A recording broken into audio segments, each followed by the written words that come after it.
দীর্ঘ ৮ মাস পর ওয়ানডে জিতেও তৃপ্ত নন মেহেদী মিরাজ। আত্মতুষ্টিতে না ভুগে পাল্লেকেলের সিরিজ নির্ধারণী ম্যাচে নজর বাংলাদেশ অধিনায়কের। চেষ্টার ফল পেয়েছেন ক্যারিয়ারের দ্বিতীয় ম্যাচেই।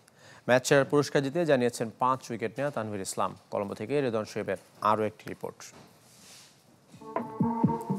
অবশেষে বাংলাদেশের ওয়ানডে জয়। ম্যাচের টার্নিং পয়েন্ট কোনটা? আলাদা করে কোনোটিকেই এগিয়ে রাখলেন না অধিনায়ক। একগাল হেসে দেয়া উত্তরই বলছে নির্ভার বাংলাদেশের কথা। প্রত্যেকটা মোমেন্টামই আমাদের জন্য টার্নিং পয়েন্ট ছিল। আপনি দেখেন যে আমাদের অ্যাট দ্য সেম টাইম উইকেটগুলো দরকার ছিল। তানভীর যেভাবে বোলিং করেছে ও কুশলের উইকেটটা যেভাবে নিয়েছে, কারণ আপনি দেখেন ৯ ওভারে প্রায় 70+ রান ছিল। সো এরপরও কিন্তু সবাই মনে করেন বিশ্বাস করেছে যে না, আমরা ম্যাচটা জিততে পারি।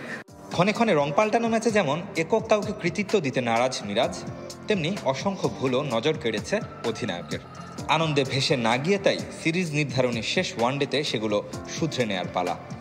আরও কিছু জায়গায় যদি আমরা ভালো করতাম তাহলে আরও বেটারমেন্ট হতো। বিশেষ করে আমরা 50 ওভার ব্যাটিং করতে পারিনি। এটা একটা আমাদের অবশ্যই 50 ওভার ব্যাটিং করা উচিত ছিল, বাট আমাদের পার্টনারশিপটা বড় করতে পারিনি।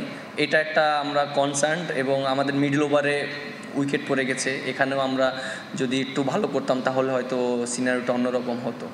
ওয়ানডেতে অভিষেক হয়েছে 28 বছরে। দ্বিতীয় ম্যাচেই ফাইফার নিয়ে সেরার পুরস্কার জয়। এ বয়সে অনেকের ক্যারিয়ার যখন মধ্য গগনে, তখন সবে শুরু তানভীর ইসলামের।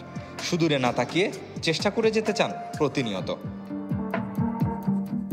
বোলিং অ্যাকশন নিয়ে প্রশ্ন উঠেছে পাকিস্তান সিরিজে। নিজেকে শুধরে নিতে কোনো বোলার কিংবা কোচ নয়, দ্বারস্থ হয়েছেন বন্ধু তাওহিদ হৃদয়ের। আমি একটু বোলিং অ্যাকশন চেঞ্জ করছিলাম।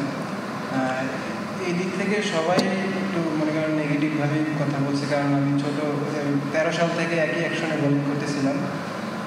তারপরে আমি অ্যাকশনটা চেঞ্জ করছি, সবাই এটা ভালোভাবে দেখেনি। আমি দ্বিধাদ্বন্দ্বে ভুগতেছিলাম যে আমি কী করব। তাওহিদ হৃদয়ের সাথে অনেকের সাথেই কথা বলছি, তাওহিদ হৃদয়ের সাথে আমি একটু আলাদাভাবে কথা বলছিলাম। কেন রিশাদের জায়গায় টানা 2 ম্যাচ খেললেন তানভীর? উত্তর পেতে খুব বেশি সময় লাগেনি। রেদওয়ান শোয়েব, চ্যানেল 24, কলম্বো, শ্রীলঙ্কা।